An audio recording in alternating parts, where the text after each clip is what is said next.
चाहे ललन बाबू हों, चाहे तेजस्वी बाबू हों, चाहे नीतीश बाबू हैं, चाहे कोई हैं, व्यक्तिगत हमको किसी से कोई ये अगर दुराग्रह नहीं है। हम सबका सम्मान करते हैं। बालू नीति और शराब नीति के चलते बिहार के फाइनेंस को एकदम इन्होंने चौपट कर दिया। ये जनता की आवाज़ थी, इसलिए हम लोगों ने लास्ट में निर्णय लिया कि अब इनको छोड़ना ही पड़ेगा। आज स्टूडेंट क्रेडिट कार्ड देते हैं, उसमें कितनी परेशानियां होती है सो आप लोग देख रहे हैं।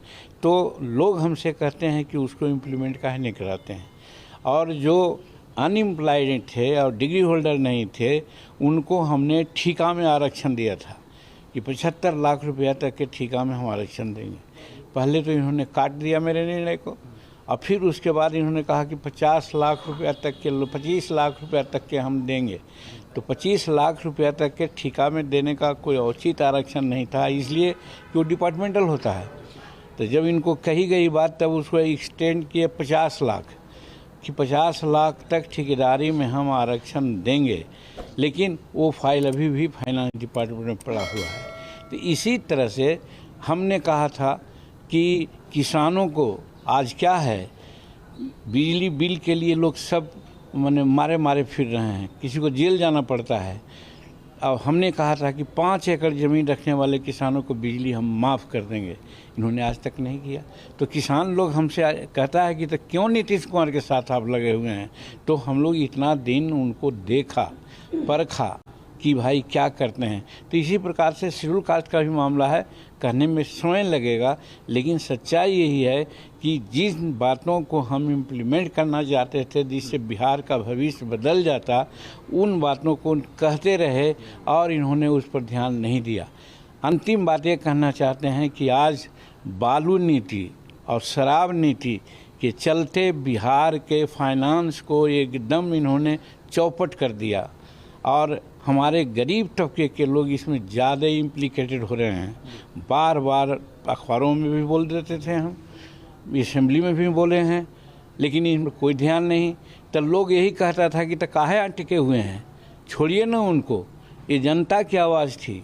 इसलिए हम लोगों ने लास्ट में निर्णय लिया कि अब इनको छोड़ना ही पड़ेगा और छोड़ करके इनको बाहर से हम लोग धक्का देंगे ताकि इन सब बातों का इम्प्लीमेंटेशन। आपने सर बहुत बड़ा फैसला ले लिया है, कहा जा रहा है कि अब बिहार की राजनीति में एक नया बदलाव आएगा। क्या लगता है आपको, क्या होगा, आप आगे किसके साथ? देखिए, हमारे पार्टी में जमहूरियत है, जनतंत्र है, हम अपने कुछ नहीं कहेंगे। ये जो हम निर्णय लिया, आप जानते हैं, हम राजगीर में नेशनल काउंसिल की बैठक बुलाया, वहाँ निर्णय हुआ।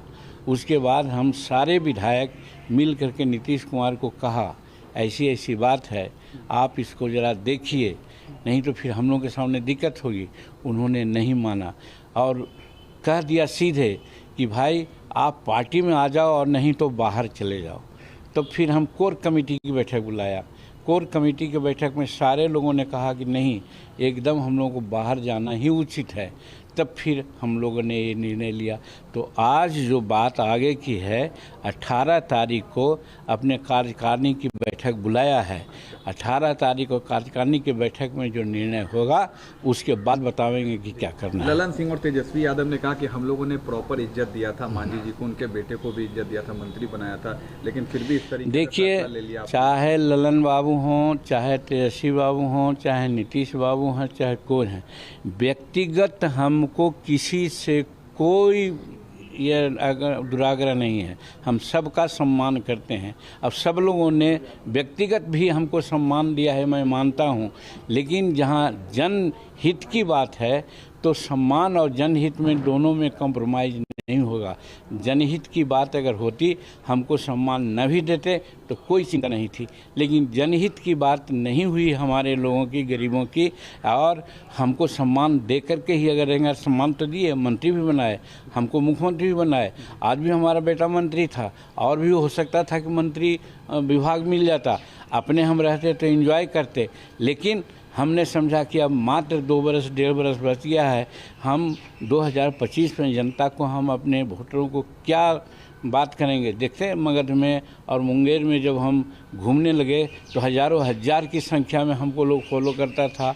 10-10 किलोमीटर हमारे संतोष के पीछे लोग जाता था, आता था। तो उन लोगों की एक आशा है, उनके आशा पर एक तरह से कुठाराघात हो रहा था जो हम लोग बर्दाश्त नहीं कर सकते, इसलिए हम लोग ने ऐसा निर्णय रत्नेश लिया। सदा जो मंत्री बनने जा रहे हैं उन्होंने कहा है कि आपने अपने समाज के लोगों के साथ धोखा किया है, किस तरीके से सर उनका जवाब? खैर, धोखा देने वाला का जो चश्मा लगाता है ना, गोगल्स लगाता है ना, वैसे ही सोचता है। रत्नेश जी के प्रति हमारी श्रद्धा है। वो सुनते हैं कि मंत्री जी बनेंगे, मंत्री बने, समाज के लिए कुछ करें, तो हमारी शुभकामना है, सद्भावना उनके